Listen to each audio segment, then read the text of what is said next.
வணக்கம் நண்பர்களே. ஒரு வருடத்தில் ஒரே ஒரு நாள் அன்று செய்யும் நல்ல காரியங்கள் பெருகும். அன்று திருமணமான பெண்கள் தாலிச்சரடு மாற்றினால் மாங்கல்ய பலம் நிலைக்கும் என்று பல குடும்பங்களில் நம்பப்படுகிறது. அன்று இயற்கைக்கும் நதிகளுக்கும் நன்றி சொல்லும் பாரம்பரியம் இருக்கிறது. அப்படி என்ன சிறப்பு இருக்கிறது இந்த ஆடிப்பெருக்கு நாளில்? 2026 ஆடிப்பெருக்கு எந்த தேதியில் வருகிறது? எந்த நேரத்தில் தாலிச்சரடு மாற்ற வேண்டும்? அன்று என்னென்ன செய்யலாம், என்ன செய்யாமல் இருப்பது நல்லது? இந்த நாளில் ஏன் அன்னதானம் செய்ய சொல்கிறார்கள்? இந்த எல்லா கேள்விகளுக்கும் பாரம்பரிய நம்பிக்கைகள் மற்றும் வழக்கங்களின் அடிப்படையில் விரிவான விளக்கத்தை இந்த வீடியோவில் பார்க்க போகிறோம். அதனால இந்த வீடியோவை முழுவதும் பாருங்கள். கடைசியில் பலரும் தெரியாமல் விட்டுவிடும் சில முக்கியமான விஷயங்களையும் பகிர போகிறேன். இப்பதான் நம்ம சேனலை முதல் முறையா பாக்குறீங்க அப்படின்னா மறக்காமல் சப்ஸ்கிரைப் செய்து பெல் ஐகானையும் பிரஸ் செய்யுங்கள். நான் பதிவேற்றும் ஆன்மீக மற்றும் பாரம்பரிய தகவல்கள் உங்களுக்கும் உடனுக்குடன் கிடைக்கும். ஆடிப்பெருக்கு என்றால் என்ன? நண்பர்களே, நம்ம தமிழர்களின் வாழ்க்கை இயற்கையோடு ஒன்றிணைந்த வாழ்க்கை.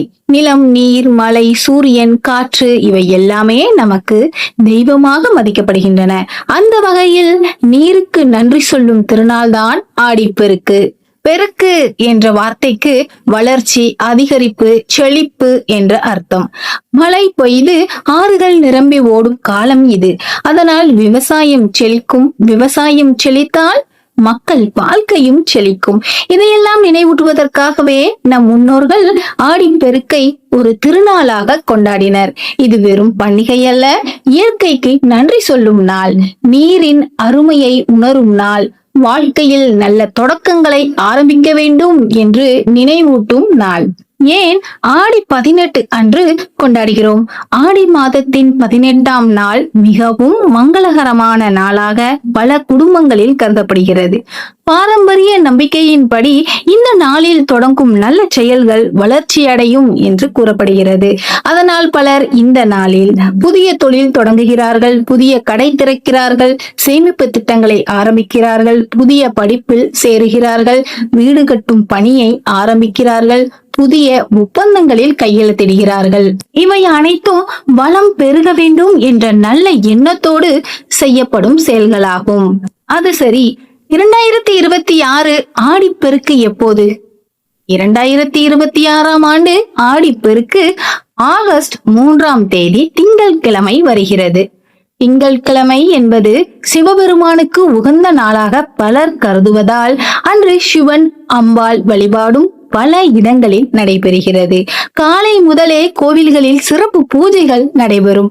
குறிப்பாக காவேரி கரையோர பகுதிகளில் ஆயிரக்கணக்கான பக்தர்கள் கூடி வழிபடுவது வழக்கம். நீருக்கு நன்றி செலுத்தி குடும்ப நலன், ஆரோக்கியம், வளம், அமைதி ஆகியவற்றிற்காக இறைவனை மனமாற வேண்டிக் கொள்கிறார்கள். காவேரி தாயின் மகிமை. தமிழர்களின் நாகரிக வளர்ச்சியில் காவேரி நதிக்கு மிக முக்கியமான இடம் உண்டு. அதனால்தான் காவேரியை காவேரி தாய் என்று அன்போடு அழைக்கிறோம். காவேரி நீரால் பல லட்சம் ஏக்கர் நிலங்கள் பாசனம் பெறுகின்றன.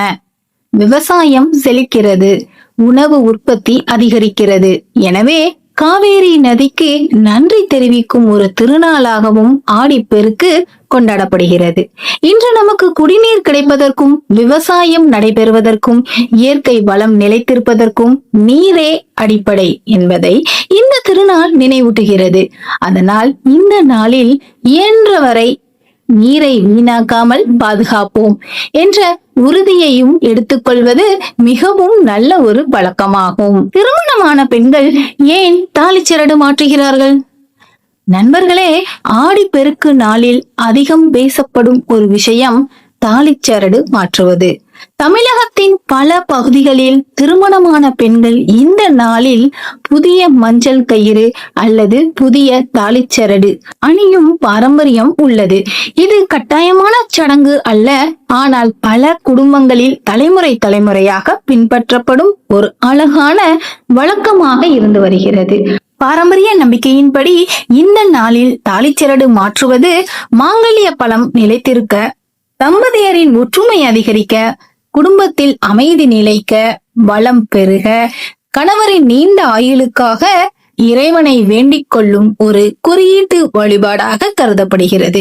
இதன் முக்கிய நோக்கம் புதிய மஞ்சள் கயிறு அணிவதல்ல, மனமாற இறைவனை வேண்டி குடும்ப நலனுக்காக பிரார்த்தனை செய்வதே.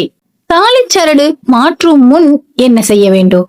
அன்று முடிந்தவரை அதிகாலையிலேயே எழுந்திருங்கள். வீட்டை சுத்தம் செய்து வாசலில் அழகான கோலம் போடுங்கள். பின்னர் குளித்து சுத்தமான ஆடைகளை அணியுங்கள். திருமணமான பெண்கள் மஞ்சள் அல்லது சிவப்பு நிற புடவை அணிவதை சில குடும்பங்கள் மங்களகரமாக கருதுகின்றன. இது குடும்ப வழக்கத்தை பொறுத்தது. அதன் பிறகு பூஜை அறையில் விளக்கு ஏற்றுங்கள். அம்மனுக்கு பூவை சமர்ப்பியுங்கள். மஞ்சள் குங்குமம் வைத்து வழிபடுங்கள். தேங்காய், பழம், வெற்றிலை பாக்கு போன்றவற்றை நைவேத்தியமாக வைக்கலாம். அதன் பிறகு தாலிக்கு மஞ்சள் மற்றும் குங்குமம் வைத்து வணங்கி பக்தியுடன் புதிய தாலிச்சரடை அணியலாம். எந்த நேரத்தில் தாலிச்சரடு மாற்ற வேண்டும்? பலர் கேட்கும் கேள்வி இதுதான். முடிந்தவரை பிரம்ம முகூர்த்த நேரத்தில் மாற்றுவது மிகவும் சிறப்பாக கருதப்படுகிறது. அது முடியாதவர்கள் காலை நேரத்தில் நல்ல நேரத்தை தேர்ந்தெடுத்து மாற்றலாம். நீங்கள் குறிப்பிட்டபடி பலர் பின்பற்றும் நேரங்கள் காலை 6 மணி முதல் 7 மணி வரை அல்லது 9 மணி முதல் 10 மணி வரை. ஆனால் நல்ல நேரம் என்பது பஞ்சாங்கம், குடும்ப வழக்கம் மற்றும் உள்ளூர் கோவில் வழிகாட்டுதலின்படி மாறுபடலாம். எனவே உங்கள் வீட்டில் பின்பற்றப்படும் முறைக்கே முன்னுரிமை கொடுப்பது நல்லது. அம்மன் வழிபாட்டின் சிறப்பு.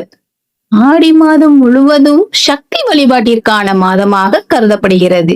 அதனால் ஆடிப்பெருக்கு நாளிலும் பலர் மாரியம்மன், காளியம்மன், காமாட்சி அம்மன், துர்க்கை அம்மன், பகவதி அம்மன் போன்ற சக்தி தெய்வங்களை மனமாற வழிபடுவார்கள். பாரம்பரிய நம்பிக்கையின்படி இந்த நாளில் பக்தியுடன் அம்மனை வழிபட்டால் குடும்பத்தில் அமைதி, ஆரோக்கியம் மற்றும் நல்லிணக்கம் நிலைக்கும் என்று கூறப்படுகிறது. நதிக்கரையில் வழிபடுவதன் காரணம். ஆடிப்பெருக்கு நாளில் பல குடும்பங்கள் ஆறு, நதி, ஏரி அல்லது குளம் போன்ற நீர்நிலைகளுக்கு சென்று வழிபாடு செய்வார்கள். இது இயற்கைக்கு நன்றி சொல்லும் ஒரு பாரம்பரிய வழக்கம். சிலர் காவேரி கரையில் அமர்ந்து பூஜை செய்வார்கள், அம்மனை வேண்டிக் கொள்வார்கள், குடும்ப நலனுக்காக பிரார்த்தனை செய்வார்கள். சில பகுதிகளில் புதுமண தம்பதிகள் திருமண மாலைகளை நீரில் சமர்ப்பித்து புதிய வாழ்க்கை வளமாக அமைய வேண்டி பிரார்த்தனை செய்வதும் வழக்கமாக உள்ளது. அன்று அன்னதானம் செய்வது ஏன் சிறப்பு? அன்னதானம் மகாதானம் என்று நம் முன்னோர்கள் கூறியுள்ளனர்.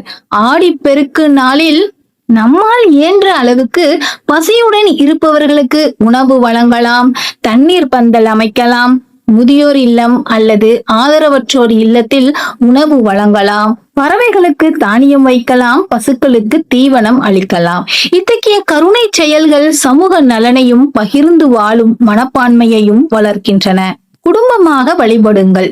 இந்த நாளில் குடும்பத்தினர் அனைவரும் ஒன்றாக அமர்ந்து இறைவனை வழிபடுங்கள்.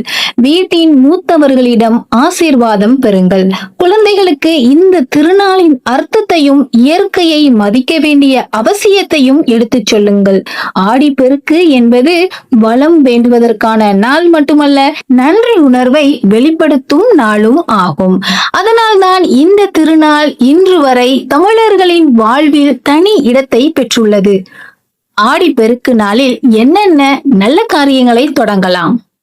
நண்பர்களே, பாரம்பரிய நம்பிக்கையின்படி பெருக்கு என்ற பெயருக்கு ஏற்றாற்போல் இந்த நாளில் தொடங்கப்படும் நல்ல முயற்சிகள் வளர்ச்சி பெறும் என்று பலர் நம்புகின்றனர். அதனால் இந்த நாளில் நல்ல எண்ணத்துடன் புதிய முயற்சிகளை ஆரம்பிப்பது வழக்கமாக இருந்து வருகிறது. உதாரணமாக, புதிய தொழில் தொடங்கலாம், புதிய கடையை திறக்கலாம், புதிய வியாபார ஒப்பந்தங்களை ஆரம்பிக்கலாம், வங்கியில் புதிய சேமிப்பு கணக்கு அல்லது முதலீட்டு திட்டத்தை தொடங்கலாம், குழந்தைகளின் கல்விக்காக சேமிப்பு திட்டங்களை ஆரம்பிக்கலாம், புதிய புத்தகங்களை வாங்கி படிக்க ஆரம்பிக்கலாம், புதிய திறன்களை கற்க ஒரு பயிற்சி வகுப்பில் சேரலாம், வீட்டில் பூஜை அறையை புதுப்பிக்கலாம், புதிய செடிகள் அல்லது மரக்கன்றுகள் கூட நடலாம். இவை அனைத்தும் வாழ்க்கையில் முன்னேற்றம் வேண்டும் என்ற நல்ல எண்ணத்தின் வெளிப்பாடாக பார்க்கப்படுகின்றன. குடும்பத்தில் செய்யக்கூடிய எளிய வழிபாடு. கோவிலுக்கு செல்ல முடியாதவர்கள் கவலைப்பட வேண்டியதில்லை. வீட்டிலேயே எளிமையாக வழிபடலாம். பூஜை அறையை சுத்தம் செய்து விளக்கு ஏற்றுங்கள்.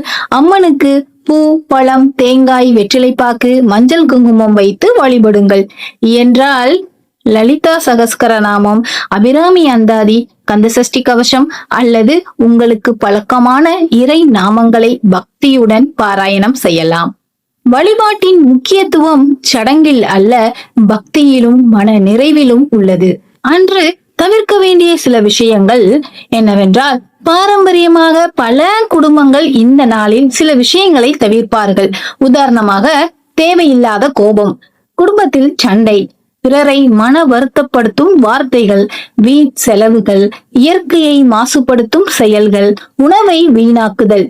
இவை கட்டாய விதிமுறைகள் அல்ல, ஆனால் நல்ல நாளை நல்ல எண்ணத்துடன் கழிக்க வேண்டும் என்ற நினைவூட்டலாக கருதப்படுகின்றன.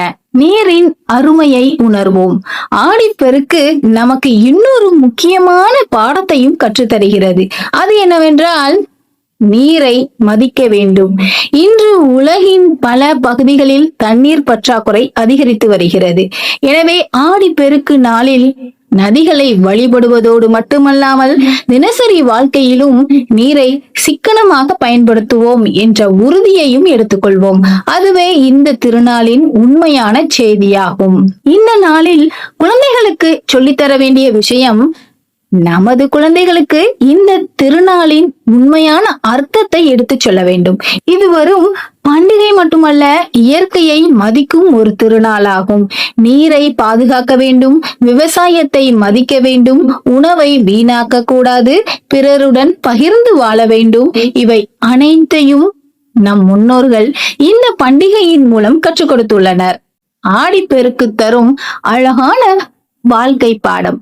நண்பர்களே, ஒரு விதையை மண்ணில் விதைத்தால் அது உடனே மரமாக மாறிவிடாது. அதற்கு மழை வேண்டும், நீர் வேண்டும், பொறுமை வேண்டும், அன்பான பராமரிப்பு வேண்டும்.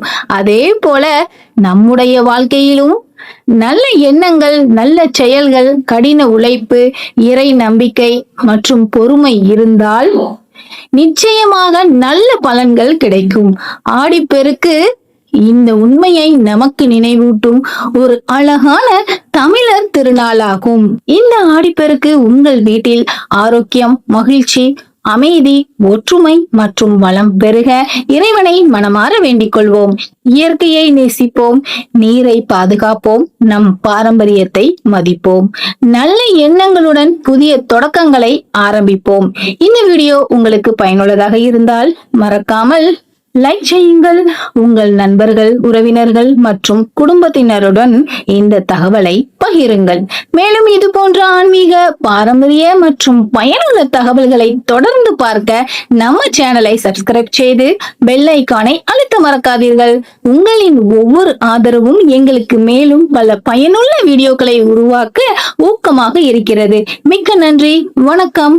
மீண்டும் ஒரு பயனுள்ள வீடியோவில் சந்திப்போம்.